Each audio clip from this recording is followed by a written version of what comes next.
Y'all ready to be history? Get started. Welcome. Hi. Hello, everyone. To the Pro Audio Suite. These guys are professional. They're motivated. With Tech to the VO stars. George Whittam, founder of Source Elements. Robert Marshall, international audio engineer. Darren Robbo Robertson and Global Voice. Andrew Peters, thanks to Tribooth. Austrian Audio, making passion heard. Source Elements. George the Tech Whittam. And Robbo and AP's international demos. To find out more about us, check theproaudiosuite.com. Line up, ladies! Here we go.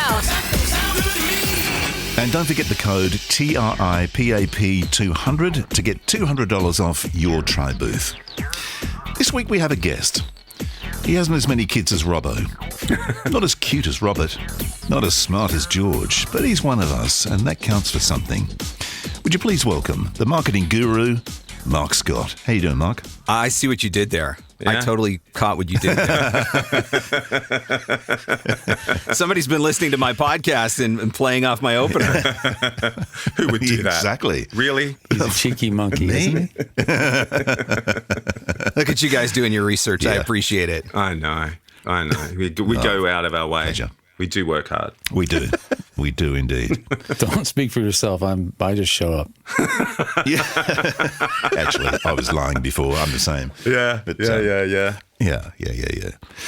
So the question I have to get the ball rolling, how did you sort of end up being like the voiceover marketing guru? Because I needed to make money in voiceover, and I had to figure out how to do it. Yeah. That was, I'm one of those voice actors, show of hands, who's been ceremoniously dumped from their radio career, right? And defaulted into voiceover. And I wasn't making any money when I first started in voiceover. And I was like, I know I can do this. I know there's a way to make money. Casting sites will only take me so far. And so I started figuring out, at first by accident, and then with a little bit greater intention, how to actually market myself. And I remember I read a book that Gary Vee wrote. Everybody knows Gary Vee in the marketing space. And in that book, Gary Vee said, you should write a blog. And so I was like, all right, well, if Gary Vee says I should write a blog, I should write a blog. But I didn't know what to blog about. So I just started blogging about all of the marketing stuff that I was learning while I was on this journey. And I guess the end result of that was people thought that I was a marketing guru. And so I just roll with it. Is that how you see yourself? I mean, now I do see myself as a voice actor and a marketing coach for voice actors. And even though that was never the original intention, voiceover was obviously the original intention. The coaching thing was just one of those things where I guess you get to a point where the market kind of dictates it when you start getting a lot of people emailing you saying, can you help me with this? Or do you offer coaching? Or, I got invited to speak at a couple of conferences and I was like, man, maybe there's something to this. Maybe I should roll with this. And I think the best part of it is that it helps to keep me sharp. I can't get complacent because I'm helping other people and having to stay on top of what's going on and having to pay attention. And so that keeps me sharp too. Because marketing yourself is a hell of a job, isn't it? I mean, it takes a lot of time. It is.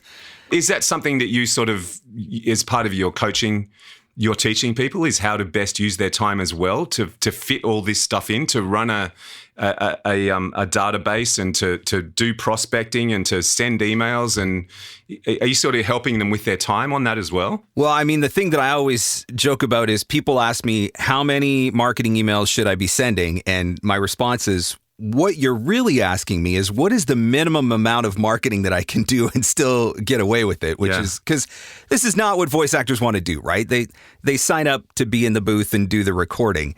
But the reality is, if you're not in the booth and you're not doing the recording, it's probably because you're not doing the marketing. So it takes time, yes. But for me, it's like, what else am I going to do if I'm not recording? I might as well be spending my day making new connections, getting in front of new people so that I can open the door to do more recording down the road, right? Mm. It's probably better than obsessing on whether you have the best microphone for voiceover.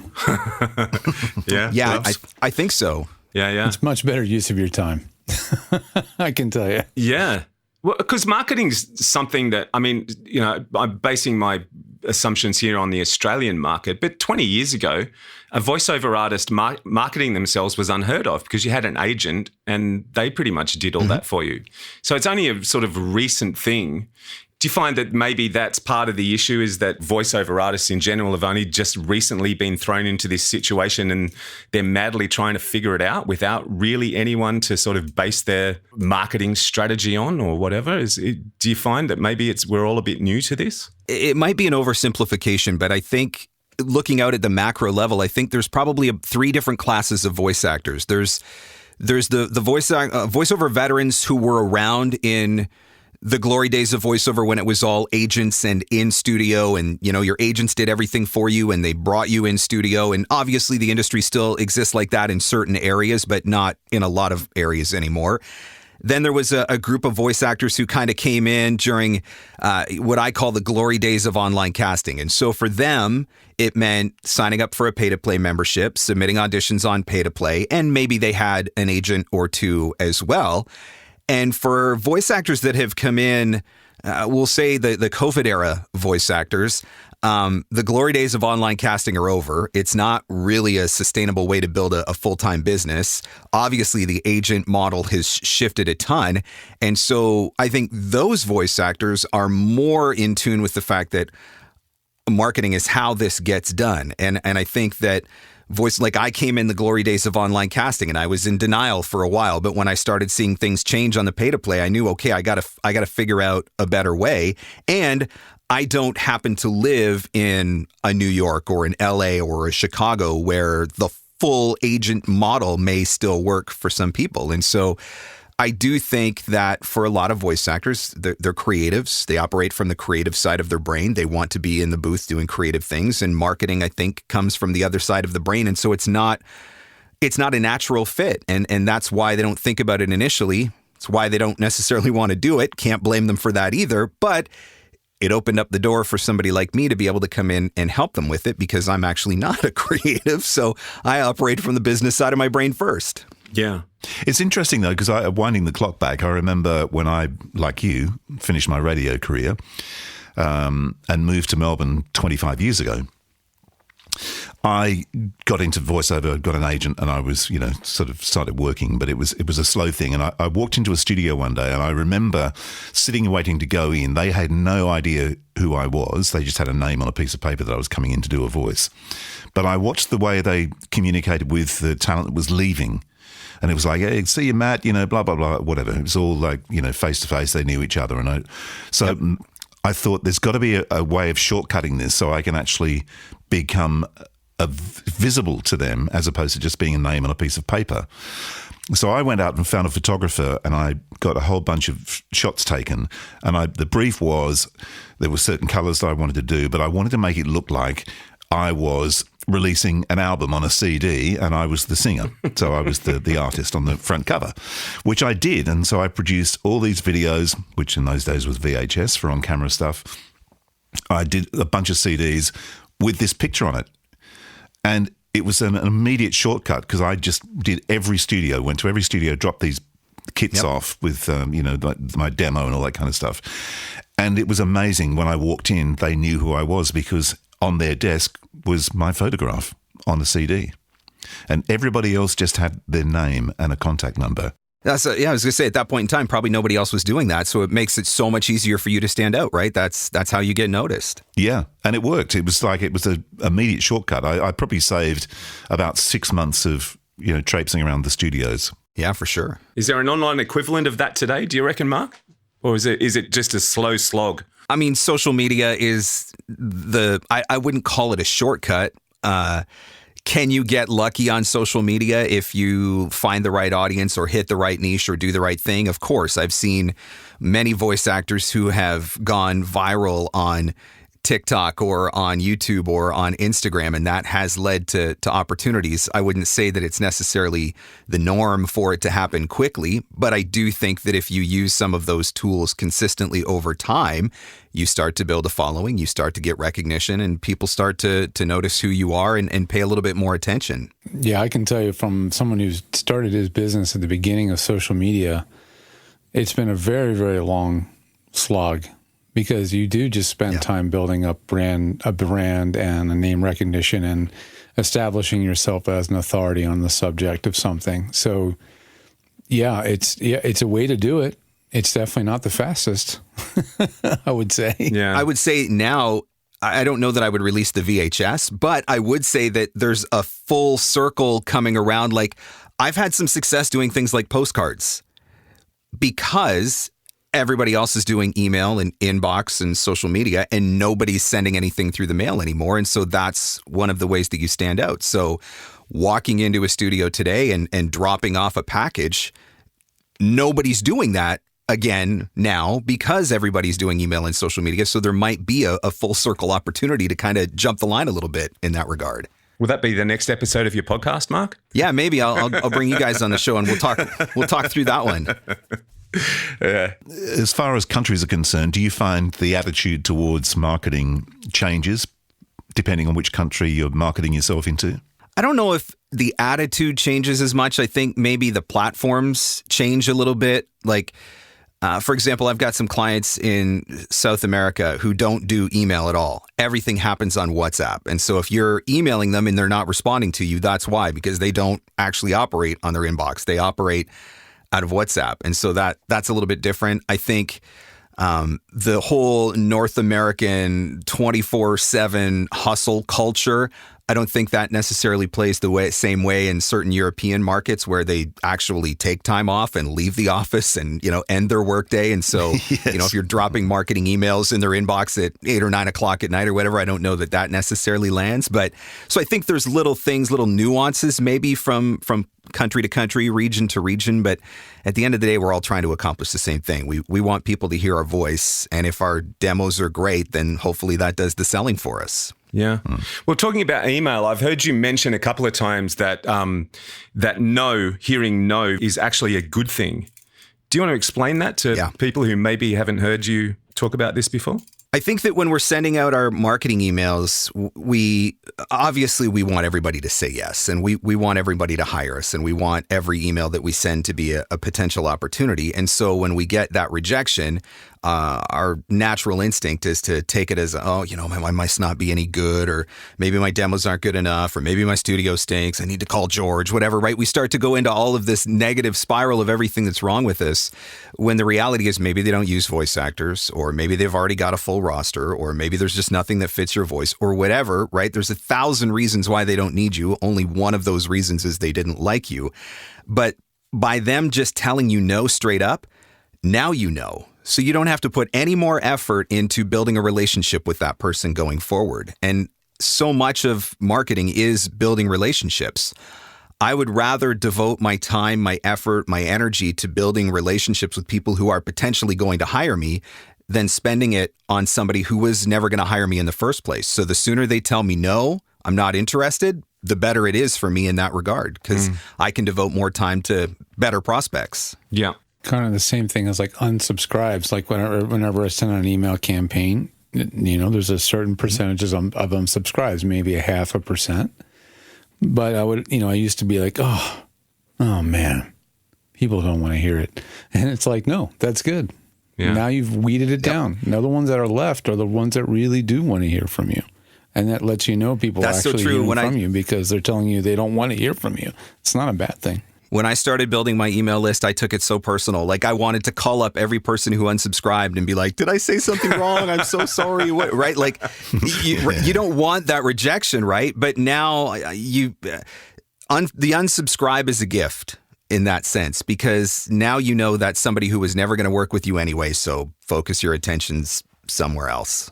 I want to take a bit of an off-ramp here and head it in a different direction just for a second, because you and I have one thing in common that I know of. We're a bit of a fan of a book called Atomic Habits from a gentleman who I've been lucky enough to interview for an hour or so, a guy called James Clear.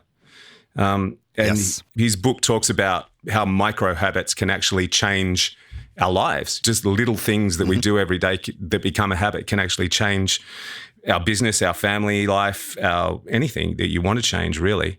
And I was wondering if you, in your time of reading James's book and sort of thinking about the things that he's spoken about, if you might have like 3 habits or so that a voiceover artist should get into in terms of their marketing if they want to become more successful. One of the things that I talk about all the time with email marketing is send 10 emails a day, which is not a big number. When you break it down, 10 emails a day, that's not a big number. That's something that realistically you could probably do in about an hour. And it doesn't seem like a lot ultimately, but if you do that 5 days a week, you just sent 50 emails. And if you do that consistently for a year, that's 2,500 emails. And if you get a 10 or 15% response rate, that's, 250, 275 prospects that are now in your database after a year of just sending 10 emails a day, like just focusing on one simple small task that's, an hour out of your day at most, but can create an exponential growth opportunity for you if you do it consistently for a year. And so I think the same applies to social media though too, right? Like if you post once a week or twice a week, but you just do it consistently, you get into that habit of doing it consistently, not sharing an update when you've got an update and then falling off for 30 days and then coming back. And now you got to start all over again with the algorithm and you've got to retrain the algorithm, right? I think some of those simple little things that you can break down into daily tasks that you can accomplish in 10 minutes, 15 minutes, an hour to send those emails or whatever, it does make a big difference. And it's important. Like I work with voice actors. There's a group of voice actors that I coach for an entire year. Every year I build out a mastermind group. And in December, I meet with each one of them one-on-one, and we set the big goals for the entire year. Like when I get to the end of the next year, these are the things that I want to accomplish. And then the next step from that is breaking it down into, okay, what does that look like over individual quarters? What does that look like over a month-to-month basis? And then what does that look like on a day-to-day basis so that you don't just focus on the great big overarching goal for the entire year, but you're breaking that down into more bite-sized pieces, right? It's the whole idea of eating the elephant one bite at a time. And I think that's the concept basically of the micro habits. And that's why I love that book. I think everybody should read that book. It's a ripper, isn't it? It really is. What do you think's the biggest enemy of doing that? I mean, it's so easy for me, it's so easy if I'm getting on to do my socials, it's so easily to get distracted and go, oh, look what, my mate Sean posted last week and look at this, look at that. Do you reckon distraction is an enemy of our marketing? 100%. There was a study that came out, and I know I'm going to get the numbers wrong, but it was something like for every time that we allow ourselves to get taken off focus, it takes like 26 minutes to get back on track or something like that, right? And so one of the things that I say with social media, and I teach this to voice actors, like, okay, you got to use you're going to use LinkedIn because you think that that's a really good platform for you based on the type of work that you want to get. One of the things that you got to do on LinkedIn if you really want to gain traction is you've got to be consistent. Okay, what does that look like? And I say set a 10-minute block in your calendar every morning and use an alarm. And when that alarm goes off after 10 minutes, get off, because social media is designed for the endless scroll, right? Like they've literally engineered these sites to keep us there as long as humanly possible. And so you have to be intentional about getting off and moving on to the next task. Otherwise, it is 2 hours later and you're still flipping through reels on Instagram or whatever. And so you do have to, I think you've got to be very careful about stuff like that. Yeah, I had to come up with a hack for me. Like I am one of those keep many tabs open in Chrome people. So I all the things I use to run my business, all the different software and websites, everything is like tabs, right? So what I do now is I check Facebook and then I close the tab.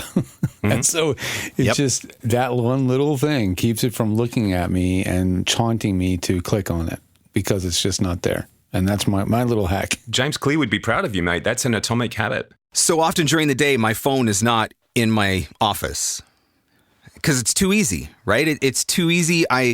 Apple lets you set up the custom focuses in the operating system. And so I can set a custom focus that like the only people that can text me or get a call through to me during certain times of the day when I'm in that focus is like my wife and my kids, right? Yeah. Everybody else can wait at that point because I don't want, one ping on your phone, one notification is never just, let me just check that one text or let me just answer that one email. It's always, 25 minutes later and check the weather and check the stock market and went on Twitter and had to look at Instagram or whatever, right? And so it's too easy to lose the time. Is that a thing for you? Is that sort of, if you've got that set up on your phone, does that mean that there's a time of the day, I guess, given outside of voiceover sessions and stuff, but is there a particular time of the day that you do this sort of work? When it is available in my schedule, because my days are very unpredictable, but I try to leave certain parts. Like, you can't schedule a session with me before 11 a.m. So the first couple hours of the morning, that's time when I can really just focus on my business. And you can't schedule a session with me after 4 o'clock in the afternoon. And so there might be an hour or two after 4 o'clock where I'm focused, and that's where I'm going to do my things. But then if I have spare time in a day where somebody hasn't booked me for whatever reason, phone goes into the focus, and it lets me settle in to do whatever the task is that I need to do. 30 minutes of deep focused work is so much more productive than 2 hours of periodic distracted work in between checking socials and text messages. Yeah, and getting yourself into a flap. True. Yeah. Yep. So let's get a little bit micro on this. Let's take Andrew as an example. Andrew's got an agent here in Australia. He's got an agent in the States. He does work that he drums up himself out of Singapore and Dubai.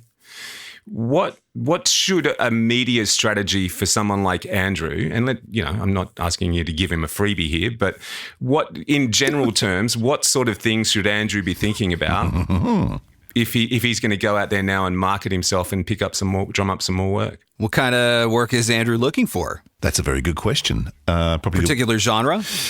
I'm just kind of thinking the things that I probably do mainly, which is promo work, TV promos, radio imaging. Then I do quite a lot of mainly commercials, long form stuff. So I do everything really. But I guess the main thing is what I'm booked for is the imaging or promo, and also the soft sell, sort of luxury product kind of voice. So one of the things that I think you could be doing is looking at, I think you got a great voice. You got that. You sound like a TV promo documentary. God, don't trailer. stroke his ego anymore, please. Oh, come on. Someone's got to. You have the kind of voice that people will sit and listen to on TikTok. You do. And I think that you could do, I think there's one of two things that you could do. I think that you could either just do it straight and, record yourself reading promos, imaging, stuff like that, make some videos in the studio of you doing that as just a way to demonstrate, but also give people the opportunity to hear your voice. Or I think there's an opportunity to go in a completely different direction. The person I'm thinking of in particular is Christopher Tester. He's a voice actor out of the UK who is a classically trained British RP theater actor. And he goes on TikTok and reads monologues from, plays and historic books, different things like that, right? And he's created this whole niche with videos that constantly are going viral, but then people are also constantly writing him and saying, hey, do this one next or do this one next, which keeps the audience coming back, keeps them watching, keeps the videos going viral. But it was a demonstration of his acting ability. And so people end up booking him for voiceover work specifically because of that, because they're seeing his acting abilities. So I think if you could come up with a fun way to do some social media content that highlights your voice but demonstrates your skill, I think that's one of the things that could be done in a relatively short amount of time every day, dedicate 30 minutes to it. Making videos for social media doesn't need to be a complex task anymore. If you've got an iPhone or whatever, you've already got a superior camera and you've got a studio, so you've got great audio. So that's really easy. And I think that would be one thing that I would be looking at. And then the other thing is I would set a target for myself of, I'm going to connect with whatever it is, 5 radio station program directors every day. And maybe that's going to be through LinkedIn or maybe that's going to be through email, but it's just getting yourself in front of a few new people every day. And that number is going to change, right? For a successful working 6-figure talent who doesn't have a lot of time, right? They can contact 20, 25 people a week and just keep some new, fresh people in the pipeline. For the voice actor who doesn't have a whole lot of work right now and is still trying to build their business, you're going to contact 10 or 20 people a day and work at filling up and creating that pipeline. But those are two things that I think that you could do to open up some opportunities for yourself. And that one's okay. It's okay. It's on the house. There you go. And I'll be expecting to see the first video tomorrow, Andrew. Yes. I wonder what I'll do on TikTok. I dread to think. We're going to premiere it with the podcast episode. So you know what's interesting in hearing you talk about that, Mark, is that how niched our marketing needs to get? Then if we're aiming for a TikTok audience, do we really need to niche it down to, okay, I'm going to do it about acting, or I'm going to do it, or is there any scope anymore for just I'm a voiceover actor and I can pretty much do everything? Or do we need to niche all our marketing down? I think that it's possible to do a niche that has absolutely nothing to do with voiceover whatsoever, if it is a niche that you have a skill in or a passion in and you can connect with an audience in. The best example of that is Stefan Johnson. So he's an American voice actor who does food reviews on TikTok, and they're hilarious, irreverent, fun. And the guy's got, I don't even know at this point, he's probably got 10 or 11 million followers on TikTok. You know, every video he does, I think, goes viral. That pretty much is the way it works now. He is not talking about voiceover. He's just talking about food and snacks and fast food and doing his reviews, who's got the best burger, who's got the best pizza, whatever. But because he reaches such a broad audience, so many people are watching his videos, it's inevitable that somewhere in that audience of millions of people are people who make buying decisions about voiceover for whatever, from the local video production company to the executive producer at a cable network or whatever. Yeah. And so that has opened up a door for him for tons of voiceover opportunity. And so I think sometimes we limit ourselves by getting too focused on the voiceover box and thinking we have to be in the voiceover box. And so is there something that you can talk about, that you are passionate about, that you love, that you have a skill for, that you have an education for, whatever?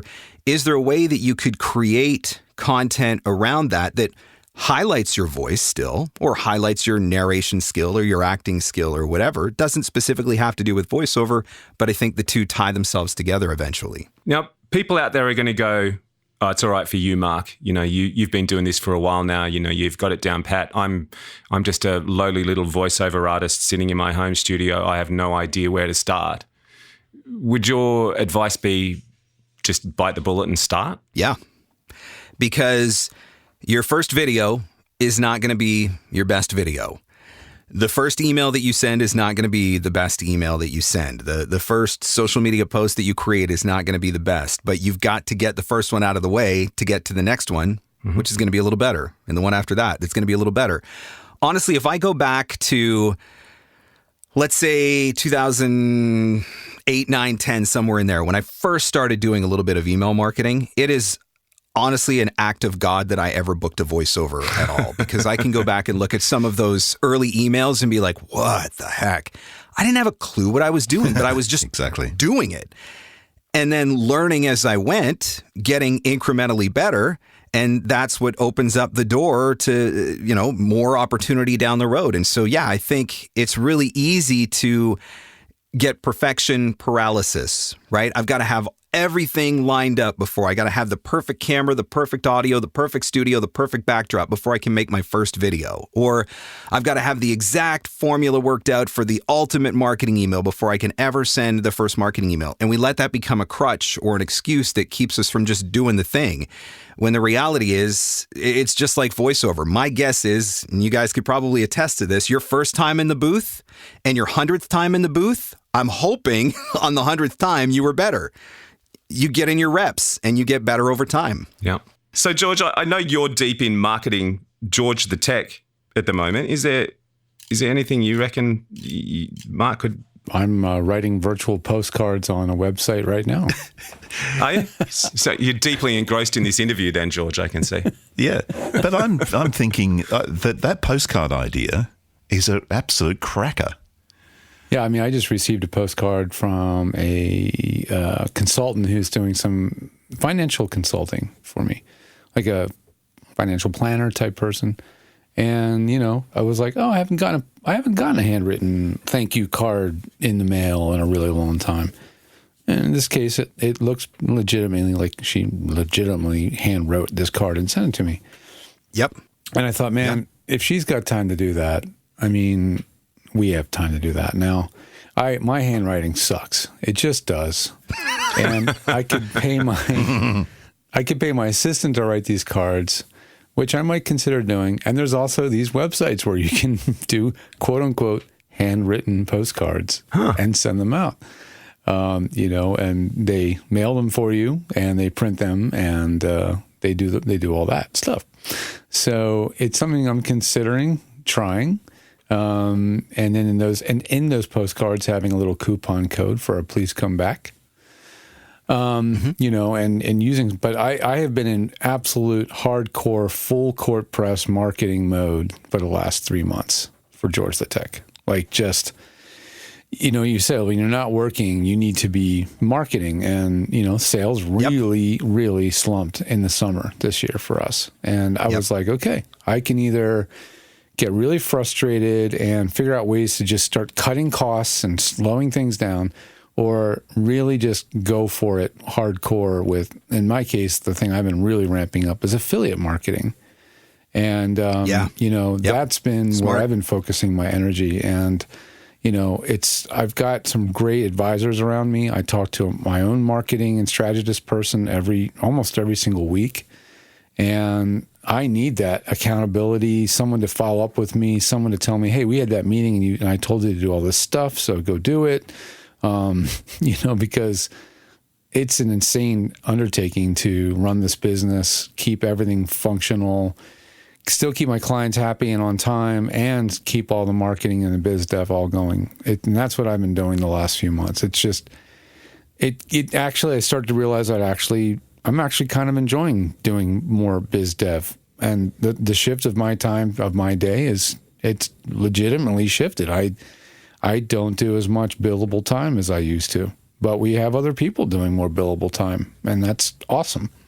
It brings up a whole other point, though, that I think is important to consider, and that is there comes a point when you've been doing your marketing and it is paid off and business is going really well and you're busy and you're in the booth consistently, or you're doing studio builds consistently, or whatever it is that your thing is that you're doing consistently. And what's the very first thing that often gets cut from the schedule? It's the marketing. Yeah. The marketing, yeah. And then complacency sets in, right? Complacency sets in because you've built a successful business. Oh, I've got a successful business. I've got, everything's running, firing on all cylinders. But one thing that this industry will teach you over and over again is that clients don't last forever. Mm-hmm. And so if you are not constantly bringing new people into the mix, then you don't have anyone to replace those clients that ultimately fall away. And so complacency is one of the most dangerous things for any voice actor or business owner, for that matter, who's built a successful business, because it's really easy to work to get there. And then when you get there, to relax and enjoy it. And that doesn't mean that you can't relax and enjoy it. Obviously, I don't market the same way now that I did when I was building a full-time business, but it's important that I never just stop, that there's always something new coming into the pipeline. Yeah. Mm-hmm. Well, the thing that always happens at the end of the year is everybody wants to get out their holiday cards and all that stuff, right? And holiday gifts.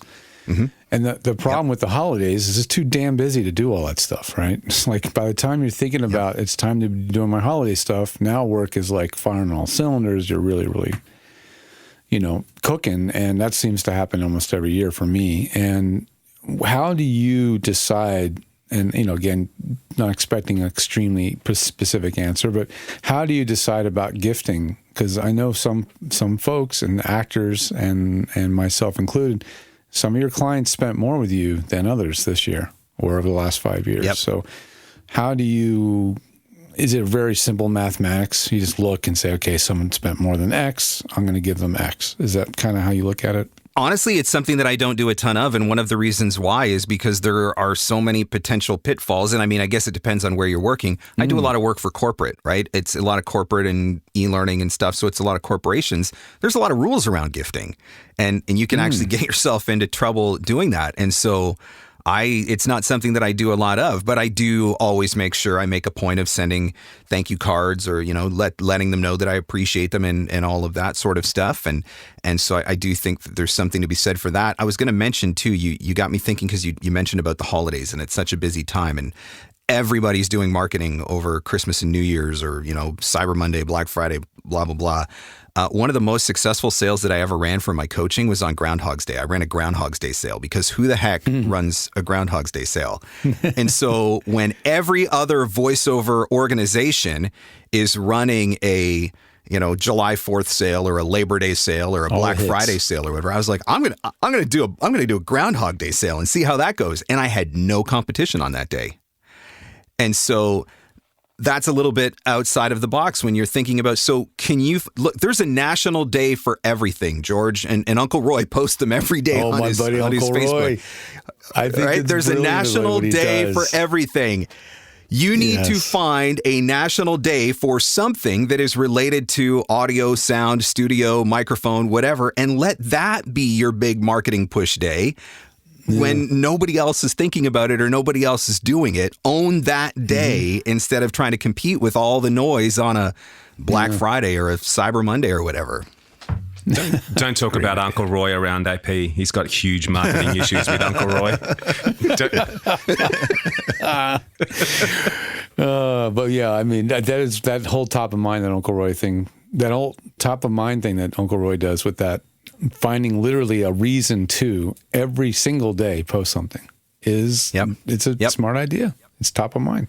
And now he's associated with it, right? Yep. He's that guy. So you got to find your thing that you get associated with by default. Find that holiday, find that thing, and make that the George the Tech Day, the George the Tech event. So we're sort of making our own Black Friday. Is that the deal? Yeah, I think that there's something to be said for that. And it doesn't mean you ignore all of those other opportunities, but doing something special on a day that has some sort of relevance or significance, but nobody else is doing it, it is one of the ways that you can potentially stand out. Love it. So just quickly, just to sort of wind this up, creativity is a big part of what we do in our work, obviously, being voiceover artists and audio engineers and George doing what he does. Is there, and that obviously needs to be reflected in our marketing, is there any rituals or any sort of thing you do around creativity to sort of spark ideas in terms of what you might post on social media or what you might say in an email? Or do you just open up a blank email and hope the words come out? Yeah, I spend ungodly amounts of time staring at a blank iPad Pro with an Apple Pencil in my hand, waiting for the idea to hit so that I can write it down. Yeah. Because it doesn't come, believe it or not, that creative side doesn't always come naturally to me. But one of the things that I have gotten so much better at over the years, and, George, this could specifically apply to what you're doing, I am paying so much more attention to what my audience is talking about. So I have a Facebook group with 6,000 plus voice actors in it. And the questions that they're asking in that group, the things that they're complaining about, the pain points that they're very obviously struggling with, every single one of those becomes a seed for a video, a podcast topic, a social media post, a course that I might eventually create. And so I've gotten to a point now, and this is one of the perks of building that kind of network and that kind of following, is that they don't realize it maybe necessarily, but they are feeding me my content ideas. And George, I know you could do the same thing. All you have to do is spend 5 minutes in a Facebook group and see there's, a dozen people a day complaining about tech this, tech that, this problem, that problem, whatever. Every one of those is a potential piece of content that you could create, whether it's a video, an audio piece of content, a Facebook post, a blog, an article, whatever. It's all content that is right there being handed to you, specifically addressing the things that your audience is struggling with. And so that's one of the things that I do is just I survey my network a lot. And, what are you struggling with? Or, if you could have one podcast interview that you would absolutely love to hear that would change your business, who would the guest be or what would the topic be? And I throw out surveys like that, and that helps me to come up with ideas. And then when all else fails, I go sit in the backyard by the fire and enjoy the peace and quiet and hope that if I can clear my head enough and quiet myself enough, a brilliant idea will strike. They do eventually, though, don't they? That's the thing. It's like it's usually though, and it's true. I know there's some science behind this, but it actually is those moments when your brain's not actively thinking about, the next email or the next social post that the ideas actually come. Long walks. Always have a way to write things down or do a voice memo in the shower. In fact, I have an Amazon Echo Dot. God, I hope there's no camera in that there. hangs on the wall right over the doorway. And if I'm like in the shower, I can say, "Hey, yo, Jimbo, remind me to do this while I'm in the middle of the shower." Because I don't want to miss that moment. It's so true. Mm-hmm. Yep, that's right. Well, I think it was, AP will probably correct me on this, but I think it was either Start Me Up or Brown Sugar that Keith Richards wrote literally in his sleep. Keith Richards sleeps with a cassette deck next to his bed, and in the middle of the night, if he has an idea, he wakes up and he sings it into his tape recorder. But whichever song it was one of their massive hits anyway. He woke up the next morning and he didn't remember waking up during the night, but he looked at this cassette deck and the cassette had been obviously played. It was, halfway through the cassette, and he played it back and it was Start Me Up, Brown Sugar, whichever one it was. It was there. And so he literally wrote it in his sleep. Yeah, I do remember the story. I think it was a reel-to-reel and it was the tape running up woke him up. Was it? Something like that. When it spooled off. Yeah, and he sort of like, what the hell was that running for? I don't remember starting, and then pressing he record. played it back and there was the song. Crazy. Yeah. Just crazy. Our brain's an amazing thing. It's one of the reasons why I have so many issues with sleep, because honestly, that is one of the few times in the day where my brain is completely quiet when I'm in bed at night. And so a lot of my best ideas hit about 3 or 3:30 in the morning. And I can't be upset about it because they're my best ideas. But at the same time, it's like, I wish this would come during the day. Well, I've had a similar thing because AP and I have just started doing demos together and writing scripts for those falls to me. I'm sort of finding that, I'll sort of jump into bed and I'll start dozing off to sleep, and then I'm awake and dashing out of the room with my iPhone and dictating a script idea that's just comes into my head into the phone. So yeah, it's I think we're all the same. Absolutely. Yep. Well, mate, this has been a whole lot of fun. Thank you so much for your time. Yeah, for sure. It's been fun. Thank you. If people want to find out more about you, and you've got some amazing courses and bits and pieces up for offer, and obviously the podcast as well, what's the best place for people to go to find out more about the Marc Scott experience, shall we call it? That's, funnily enough, that was actually the name of an old radio show. Now it is VOpreneur.com. That old Marc Scott Experience Facebook page might still exist somewhere. I'm not sure if that ever came offline, but yeah, the website is VOpreneur.com. As soon as we're done here, I'm going to Google that.